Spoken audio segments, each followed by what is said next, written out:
Welcome to the F50 Woman Podcast, dedicated to sharing stories from a diverse community of women in order to provoke you into a passionate pursuit of life, build unshakable character, and achieve extraordinary things. Now, here is your host, Julia Jack.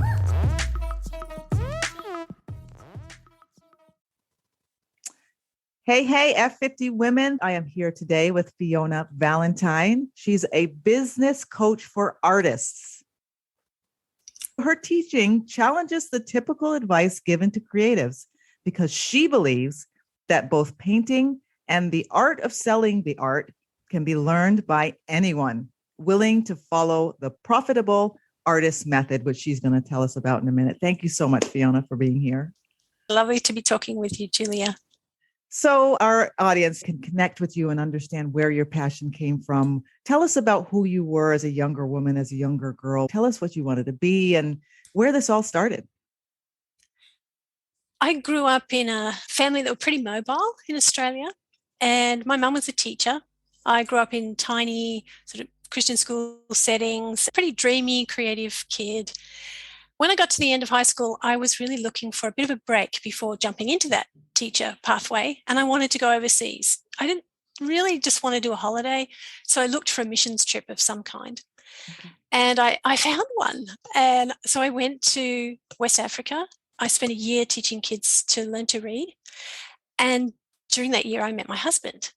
Okay. So my life path changed really fast. He's American. Okay. I'm Australian. So we had all sorts of international things to navigate. Yeah.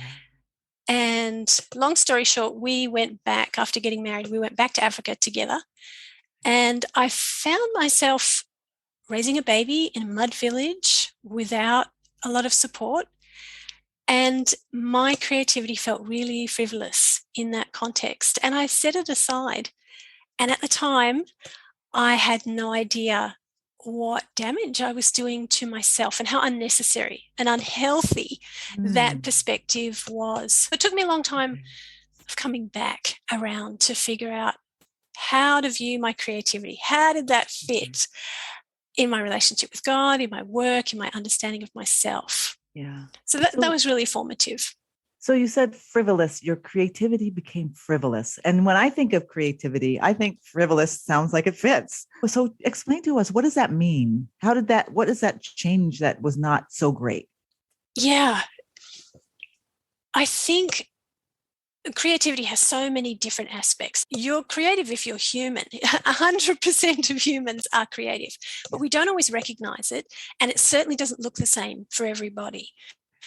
So for me, my creativity expressed itself in making, drawing, painting, stitching, things like that, sewing. And it was that kind of making that felt very self-indulgent to me when I was up close with poverty and suffering. And, I had women coming to my door with babies who were sick and people who had so few resources. And it felt like luxury to me to be making time for making. Even though when I look back now, I realize the women in my world, they were making room for making. Even when they had so little, they were expressing their creativity. But at the time, this kind of toxic thinking was there. And I just didn't see. It wasn't till later that actually my husband really helped me in unpacking the Trinity. Father, Son, and Holy Spirit, the fellowship and joy and creativity of God and how we're invited into that I just had that aha moment that, creativity is this gift of relationship. Okay. When I enjoy that, I'm really being my truest self in deep connection with God. Yeah. It does matter. And that really gave me the freedom to say, okay, it's okay to prioritize learning to paint. I see now how that fits in the big picture of someone who wants to walk with God, somebody who's interested in the things that matter in the world. Yeah. So it took some time, but those ideas of creativity and it not being self-indulgent, it sounds strange, but in my circumstances, that really seemed important and wasn't helpful. So I started learning to paint. In fact, I started quilting first. My husband really encouraged me that, yes, go explore this creativity. So you started learning quilting in Africa? No, we were back in Australia by this time. Okay. So I'd Okay. actually done without my creativity for quite a while. Okay. I did that for about 9 years. I had 2 girls by this stage. And so it was really quite a long time that I lived with this, my creativity is self-indulgent idea. I was in my 30s before I really let that go and had this sort of epiphany and started focusing on creativity. I wanted to make a quilt. I found a picture of one I loved, and Mike said, yeah, go get it. So I went down to the quilt store to find some fabric and thought, we're in Australia. I might find something like this American pattern I've seen. I went in and the woman in the shop said, oh, I've got the sales rep in the back room right now showing me this very pattern.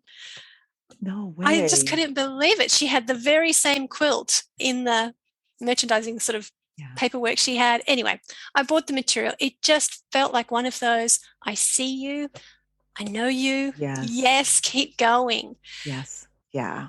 I love that. So hold right there, because I have a little bit of a self-indulgent question I want to ask. Yeah.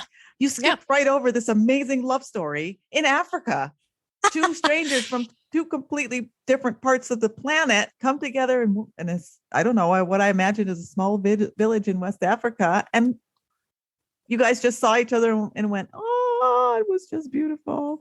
Tell us about that a little bit. Tell us how that happened. It was an amazing It seems story. like he is going to help to be a pivotal point in your story. So let's tell us about Absolutely. Yes. So heading off to Africa at the ripe old age of 17, I was pretty sure I was headed for a single life. Everybody at home was teaming up, and I just thought, this is really risky to go for a year at this point in my life. Maybe I'll be a spinster.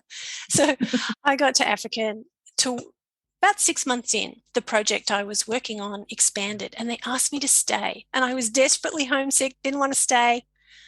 A friend of mine was working in the office, and she said, oh, look at all the people coming out for the summer. There's this guy called Valentine. And we laughed about it. Mike came out from Hawaii as a Bible college student, and they were trying to mix things up where all the staff in the Bible college were predominantly from overseas, and most of the students were African. So they thought they'd bring some overseas students instead. So Mike came as an American student to a Nigerian Bible college, and that was the same town I was working in teaching. Wow.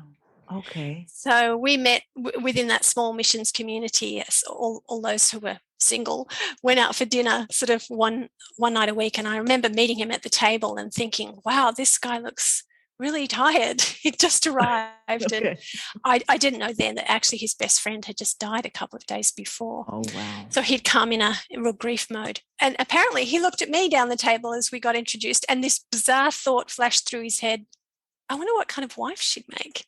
And we sat there and fell in love, and he followed me to Australia. We were apart for 9 months, but he kept his promise to come see what was happening with this relationship. And we've been happily married now 30 years. That's fantastic. And you have to believe there's destiny or just God's plan in that, because from 2 different parts of the world, who would ever thought, people are looking for their ultimate mate next door or on Tinder. Exactly. We just, sometimes it was God's incredible and a beyond gift. That. Yes. Yeah. Wow. Okay. And so young too. So that's also really incredible. So you were at the point where you had your daughters and you were discovering quilting. I know I stopped that story. So continue with that and tell us how that evolved. Now you found this pattern, this perfect pattern. Yeah, it was amazing. Just the affirmation that the very thing I was looking for was right there at the right time. I made the quilt and realized, okay, I really wanted to keep going, and I wanted to get back to my high school love of drawing and painting. So I started learning to do that. And before long, my kids went to school. That was right for all of us, and I needed to get a job. So I got a job in admin, and I'm painting on the side, and I was learning a lot of business skills. I did a diploma of business management while I was there.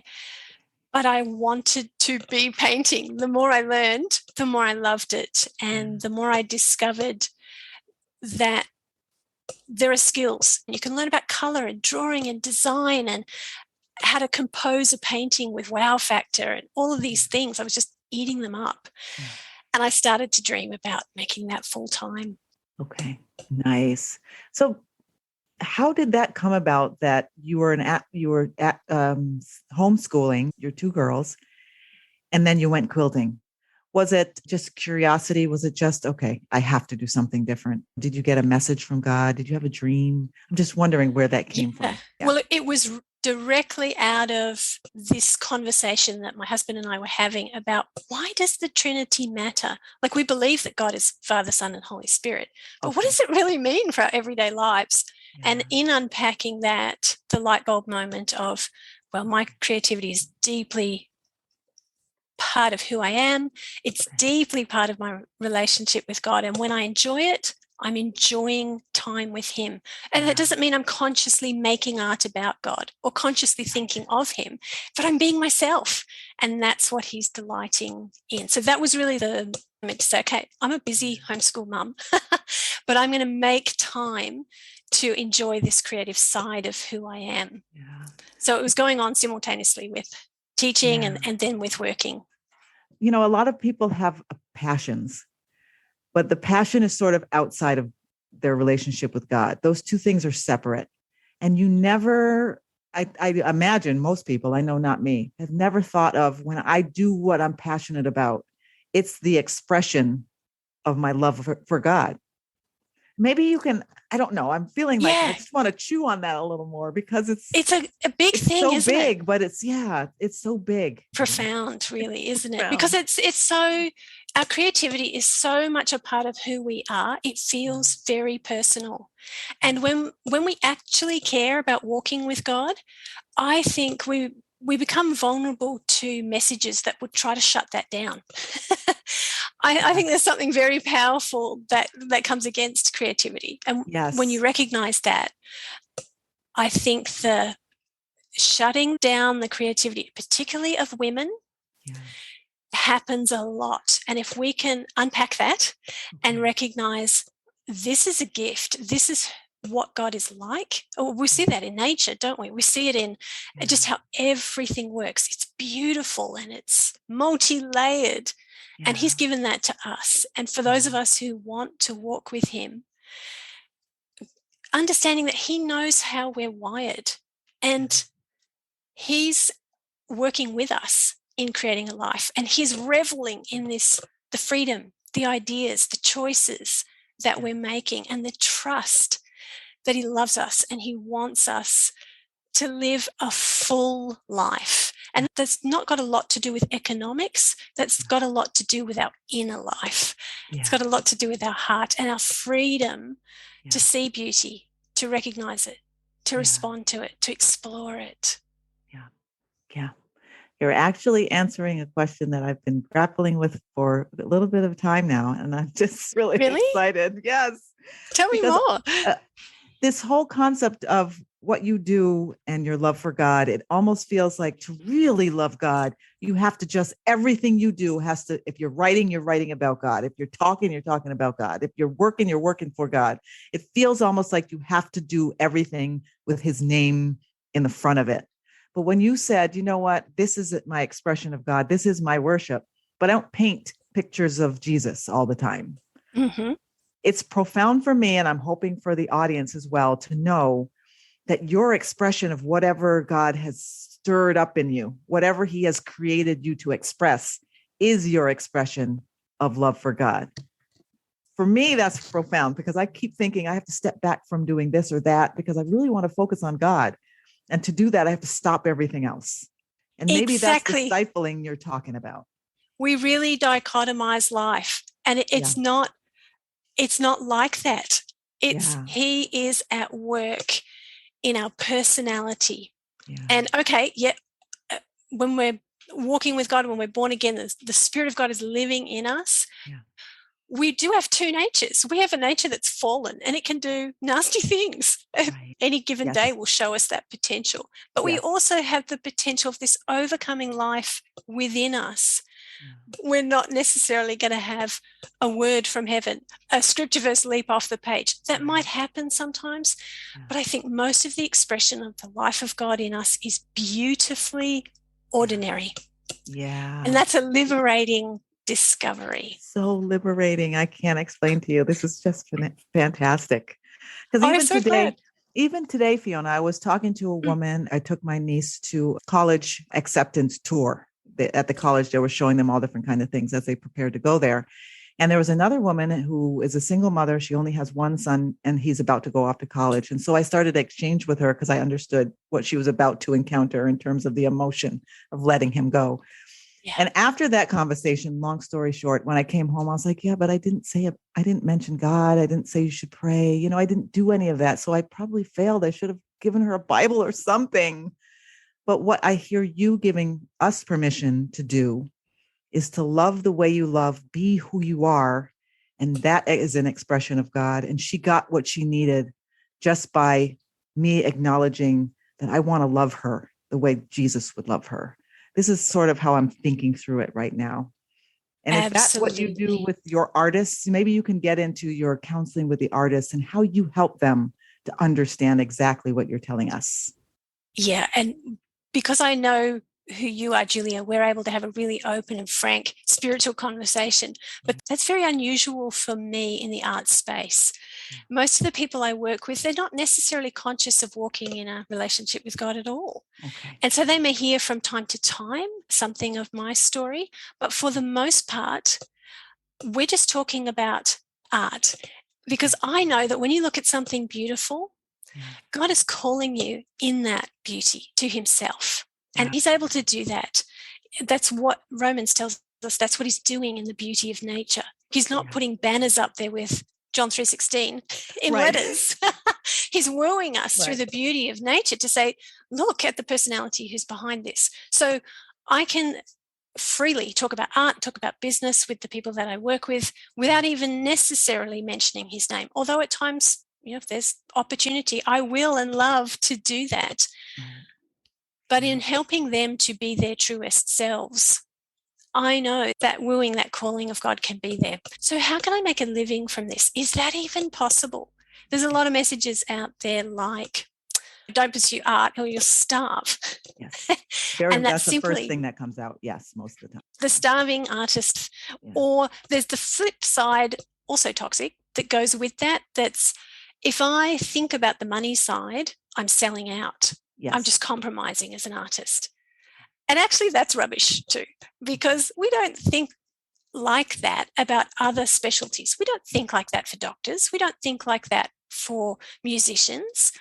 When you're bringing your gifts to the world and you understand the value that you bring, you understand that people are happy to exchange the value of money for that thing that they want in their life, whether it's beautiful art.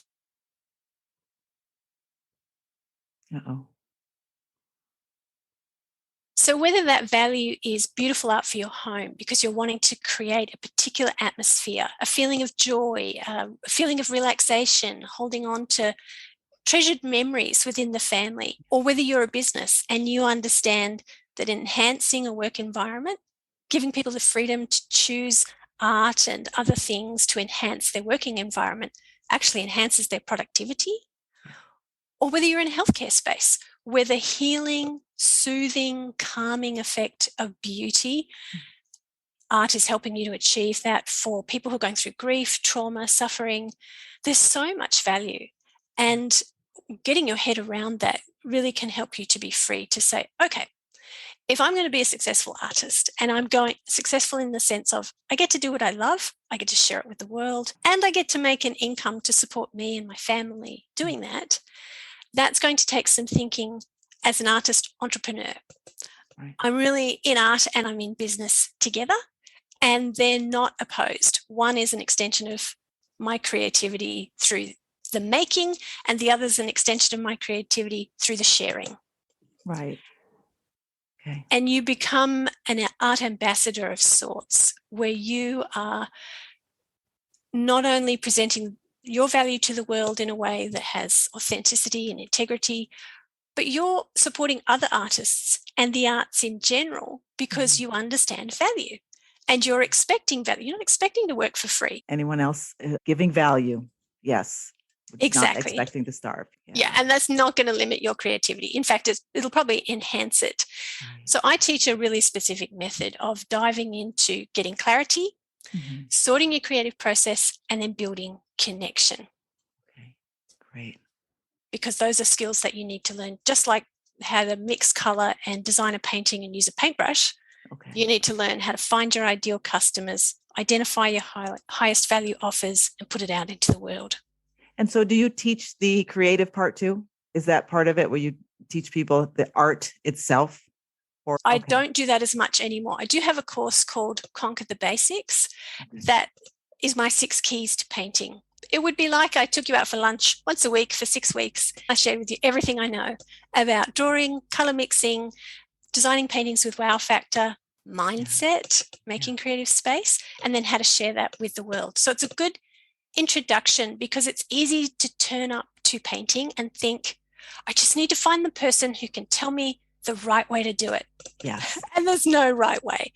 When you get to know yourself and you can unpack, what do I like, and take charge of your own creative journey, then you can select the training, the teachers, the medium, the choices that are going to be right for you. And now I'm mostly focused on the Profitable Artist Method, which is helping artists to build a business and branding basics so they can share their art profitably. Nice. So how did you get from the quilt to here? I think I first made that quilt maybe in 2006. And then in 2007, as I finished the quilt, I realized I wanted to paint. I went and bought some art supplies, and there were some women nearby who were meeting. I heard about a craft group, and they told me basic things like the right kind of paper to use for watercolor and how not to wash my paint down the sink when I was finished, because with watercolor, it can just dry and you can use it again. Really basic things like that. Yeah. I borrowed every book I could from the library and taught myself the basics of painting. I was basically homeschooled myself growing up in small schools. I was used to DIY learning. Right. DIY was the way you did it. And I was really confused because that's not the kind of art that I appreciated. Beautiful, skilled artwork. Right. And then I found the Australian Guild of Realist Artists. Okay. And that was wonderful. And I did a few winter programs with them, and I learned some really classical skills. Okay. And that was very exciting. Nice. And I've used those a lot in my teaching of art classes, the last 5 years of live art teaching that I've done. Okay. And so then eventually, as I was seeing artists grow in their skills, I wanted to spend more time with them and helping them figure out how to put their art out into the world and take that exciting step of, I want to do this more. So I started luxury art retreats where I could go away with women for 3 days, teach my 6 keys to painting, and let them unpack and explore their own journey, the mindset blocks, the things they were particularly passionate about, and help them see how they could begin to share that confidently. And it was so exciting, Julia. That transformation was I was going to ask about that. Yeah, the transformations. Yeah. Tell us about some of that. One of the women who was on my second retreat, she had really been feeling like it was time for a change. She's a musician, a teacher. Her children are older now. They're nearly all finished with high school and moving on into their adult lives. And she was just feeling that call to step into something larger. She'd done some professional development workshops with me, unpacked her watercolor painting in my night classes, and she came to this retreat at a really pivotal time of thinking, I think I'm being drawn into more. And just to watch her dreams really being fanned into flame in those 3 days of us talking about the mindset blocks and her saying things like, I feel like you're inside my head. All these inhibiting sort of fears and accusations. And then just looking at how to design paintings well and all of that. We just had some wonderful conversations.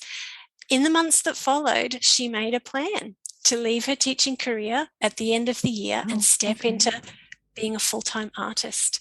So she did that in January of this year. She's found a studio. She's building her first collection, setting up her website, stepping onto all these exciting things, setting up a business as an artist. And it's so exciting to watch her blossom. When you talk about the fears and accusations, I'm wondering how that mirrors or how that lines up with what I see as our own personal life issues. How does our life form our dysfunctional thinking or the mindset blocks that blocks our creativity? And sometimes it's the fundamental questions. Am I enough? Right. Okay. Am I valuable? Do I have what it takes? Okay. Even am I loved? Right. And those questions that really, I think, are answered in God's love for us and his promise to equip us as we step into our calling. Okay. That's there. But as you pursue the creative journey, there are really specific accusations of, do I have enough talent, for example? Am I talented enough to make it? When actually studies have been done, even on Mozart, that have determined it's not about talent. It's about nurture, practice, training. Okay. You have more than enough talent and creativity to make beautiful art, to do whatever it is that you're longing to do. Right. What you need are skills, and skills come with training, they come with practice. And there are plenty of skills we can learn by standing on the shoulders of others, whether that's in our art making or whether that's in our business and marketing. So there's a lot of specific accusations, and then the ones around pricing, which are really tied to understanding the value you bring. So I have a simple clarity exercise for that. Mm-hmm. How much time do you want to spend on your creative endeavor? If you're painting and selling art, how much time do you have to give to it? Mm-hmm. How much money do you want or need to make? What's your contribution to the household? Just do the math, know what you actually need to live on or what your dream is for income.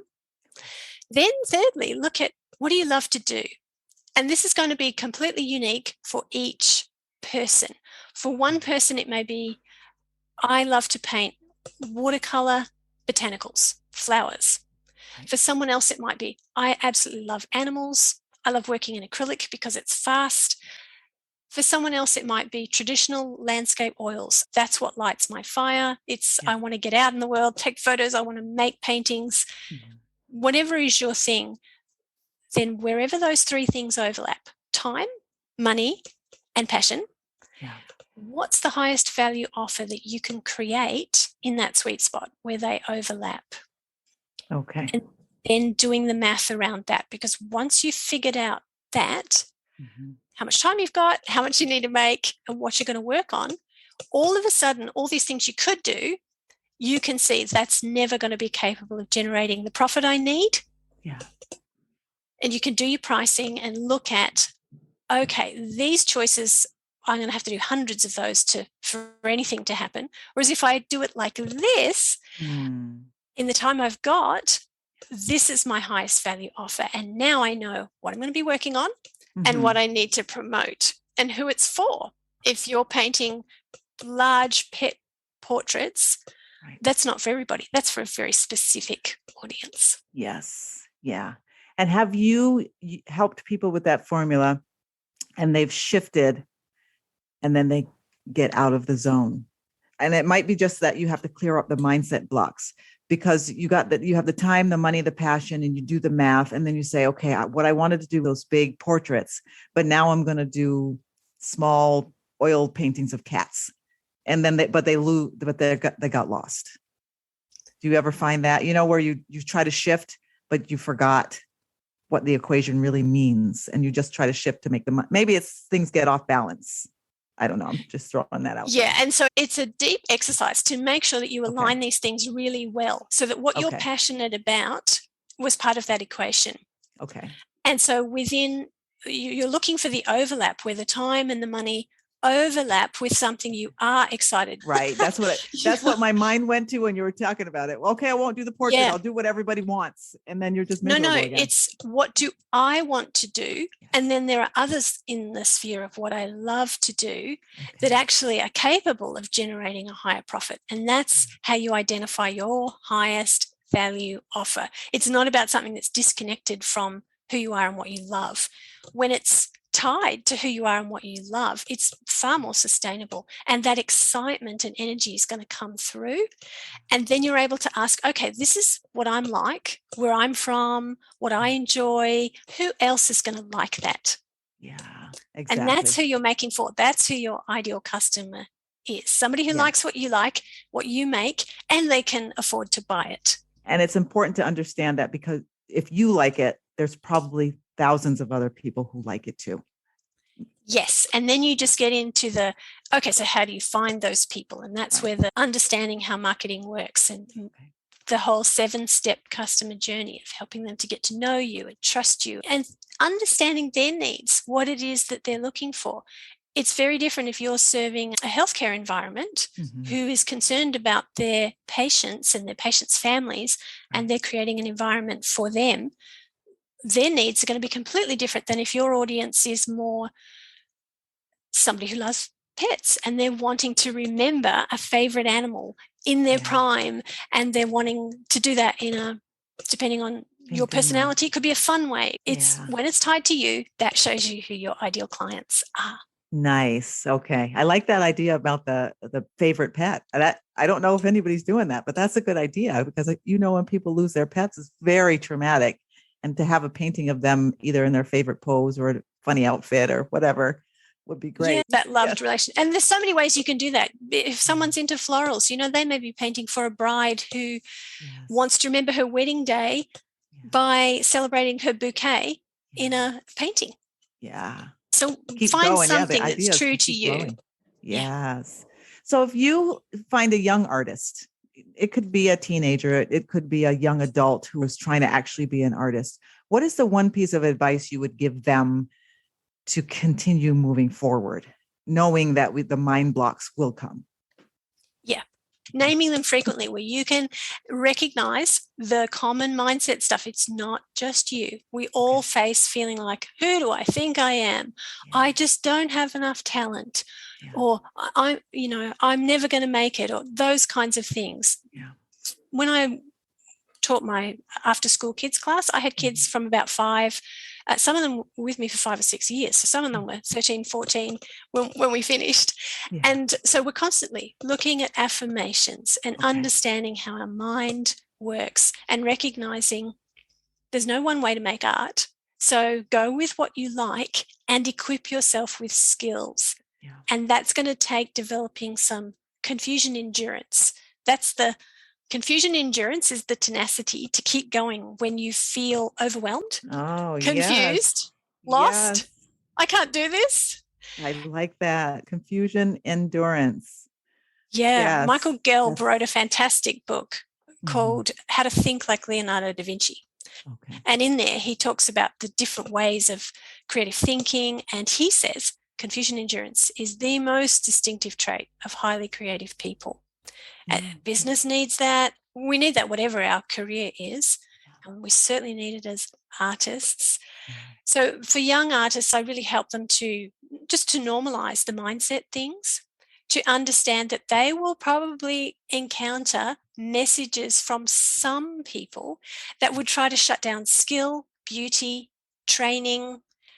And I teach them the history of classical training and how rigorous it was, and tell them if you want to paint something that's realistic, that is great. There will always be a love and interest in beauty and realism in art, and you need skills. And so I teach them how to mix color, how to draw, how to design, how to understand the history of art and why ideas about, well, that's been done before, so it's not meaningful anymore. They're there, but they're not the whole story. And if you find oppositional messages, that doesn't mean you have to change or you're doing it wrong. It's okay to go with what you love, to build your skills in that area. And then when you're ready, if you want to build a business out of that, you can, with or without an art degree, with or without a gallery to represent you. Right. Okay. And so what would be one piece of advice you would give yourself if you were to meet you as a younger woman, as a lover of art? I would encourage her to prioritize her creativity, that it mattered. I would help her to see how it fit in all of her life and in the various stages, just to encourage her to make space. And if you've got littles, and that's only a small space, that's fine. And in the different seasons of your life, to not be afraid to ask questions. What do I need in this season? Do I need a simple way of making an income? Is this a season where I can really combine what I'm excited and passionate to do with an income? Is training going to serve me, or are there other ways of training that are going to serve me? And just to not be afraid to make your own path, and to let the seasons of your life be different, and to recognize the older you get, you may have to pay a price in watching your body change as you age, but actually it's more than compensated for by the inner growth that happens. Yes. Say it again. It's exciting to get older, and we have such an opportunity because we know ourselves, we know the way the world works, we've learned some things, we've made some mistakes, and so we get to go on and have this really fruitful second stage, or probably multiple stages actually in our life, and that's exciting, isn't it? It is, yeah, and that richness that you're building or you have built inside now has the opportunity to express itself.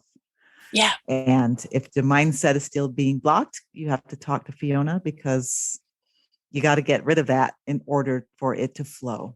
Normal. We all struggle with those things. So knowing you're not alone, there's not something wrong with you, but collecting those affirmations that can help you keep going, move through it, find your path. Yeah, we're here to cheer you on. Now, as you were going through your journey, you had the epiphany about the trinity and mindset, and you've gotten to this place. Did you have anyone that helped to lift you up and push you on when you might have dipped and said, oh gosh, what am I doing? Oh yeah, I think I was surprised by how many of those moments there were. Okay. And how they keep showing up every time you up level. The fear, the angst, the self-doubt, it's there, isn't it? All over again. Yes, it is. So I have always found finding mentors difficult, because I felt like I got to a place, looked around, and I couldn't find anyone else asking the same questions or saying the same things. In the last few years, in knowing that I wanted to grow the online side, I wanted to take my teaching online, because I had maxed out the number of people I could help face to face. I wanted to be able to have a bigger reach, and I started to realize, wow, the online opportunity would really give that to me to expand what I was doing. So I sought out mentors in that space, and I had to rethink a lot of things because they weren't specifically artist advice, applications. But over time, as I worked with different women on putting together a course, learning to write online, starting a blog, starting a Facebook group, understanding marketing, that's been really helpful. So I have found some mentors. At the moment, I'm working with Dana Morstaff of the Nurture to Convert Society and Boss Mum. And that's been terrific. And I found a mastermind in there. And it's really great to be working with other women who are bringing their gifts, their experience to the world in coaching and courses. And they understand that side of things. That's been wonderful to have people who are speaking that language. Okay. And so you feel it's a valuable thing for anyone, artists inside the art world or outside the art world, to find a mastermind. Tell us about the value of that. If you're an artist and you're looking to build a business with your art, then don't try to DIY it. If you can get coaching that's very specific to what you're trying to do, and it is a very niche place in some ways, to think of yourself as an artist entrepreneur and learn how to do that online particularly.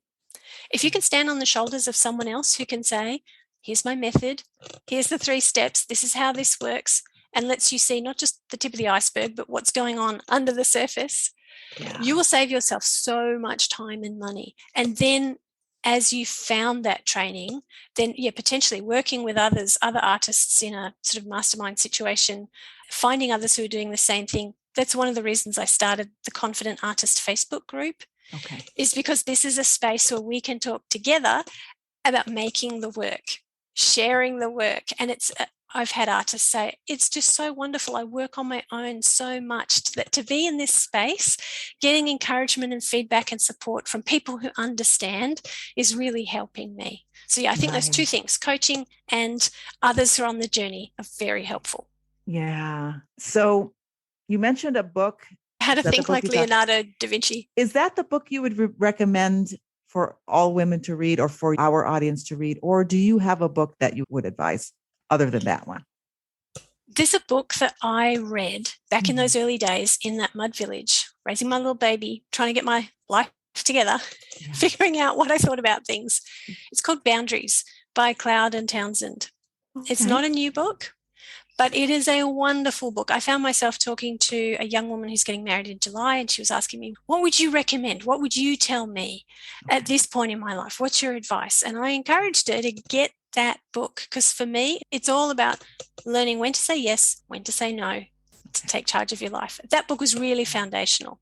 Yeah. Later, when I was exploring creativity, I read a book called The Artist's Way by Julia Cameron. Okay. And spiritually, we're on a very different plane. She's very new age, and I am not at all. But where she would talk about the universe, I would talk about a biblical understanding of God. Yeah. I would say that book was very helpful when I was making the transition from painting for fun to painting for fun and for profit. That book was a wonderful voice in affirming me about creativity, creative blocks, and all that sort of thing. Nice. Give us a little hint into your day, and what is one thing that you have to do every day? I have a feeling I might know what it is, but let's just figure it. You tell me. The most important part of my day that I have just held as a treasured thing for many years now is just making time with the Lord, just making time to talk to God, to open his word. That has been a practice that my husband and I have followed all our Christian lives. I came to know Jesus as a little girl, so I've had the privilege of being loved and learning about him for many years. Mike came to know God later in life in his mid-20s, but actually he has helped me because he's just loved God so deeply that that's his idea of fun, is to lie on his stomach with his Bible open in the lounge room, read theological books, and then share the good stuff he learns with me, which is great. It is great. So yes. Making that time in the morning just to go to journal. It's not necessarily always long. Just that touching base, just going, God, I can't do it. Yes. I don't have what it takes, but I'm trusting your spirit in me, that you have what it takes. And I'll just get on with my day, trusting that you're there and you're going to help. Yeah. I am finding that a lot of women like you who have that daily habit or that daily ritual or that daily need are so much more in touch with what they've been through, who they are, and accepting the journey and really trying to take that formula that was their life and make it just golden. So for listeners, that seems like the habit. When you think about it, the most dynamic, exciting, wise, generous, helpful, powerful community, the Father, the Son, the Holy Spirit, they've invited us to hang out with them. How could we not win? Yes, I'm with you 100%. Well, tell us now how everyone can get in touch with you after this podcast is over. Give us your Facebook group, your email, whatever you want to give us so we can get in touch with you, especially those artists who are over 50 who want to finally do this thing. Yes. So my website, FionaValentine.com, is a great place to come because you can get my free guide, How to Start Selling Your Art, and that covers quite a few of the things we talked about today. You'll also find a link to the Confident Artist Facebook group, so you can come and join over 500 artists there. It's a really broad community and there's a lot of support and encouragement there, so come and join us there. And also on my website, FionaValentine.com, there's a blog, and I've written a lot of helpful posts on drawing, painting, or the artist's life. So you can read those articles there and let me know what you think. And there are some other courses too. So you'll find there's contact info there for me. So if you want to reach out, we can hop on a call and talk about your creative journey. Nice. Thank you so very much for being here. I have one more question that I have to ask you before we leave. God has come to you and said, Fiona, you've done a great job. Well done. This is going to be your last day. But I'm going to allow you to give one message to the world that I will allow to reverberate through time. What is the one message you would like to leave the world? There's no question for me what that message is, that God loves you. He sent his son to die for you. And the only thing that he asks us to do in this beautiful, crazy, difficult life is to believe his son. So go find the message of Jesus if you don't have a Bible, get one. Look at the book of John and see how much God loves you and how the best is yet to come. I lost my dad in January. He was well and strong, and very quickly he had a heart attack, and I didn't even get to say goodbye. But I know that my dad loved Jesus and that he was trusting him to forgive his sins and to take him home when he died. So I know where he is. I know that I'll see him again. And it just brought home to me that ultimately it's about what happens next.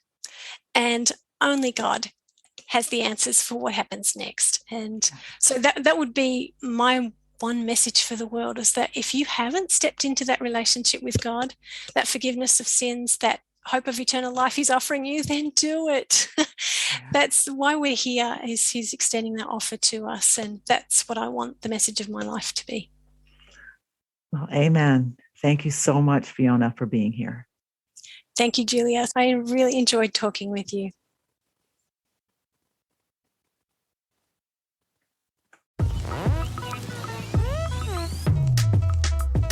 You've been listening to the F50 Woman Podcast. Join the F50 Woman movement and this diverse group of voices to help change the world one woman at a time. Why should you join at your age? Because we're not done yet.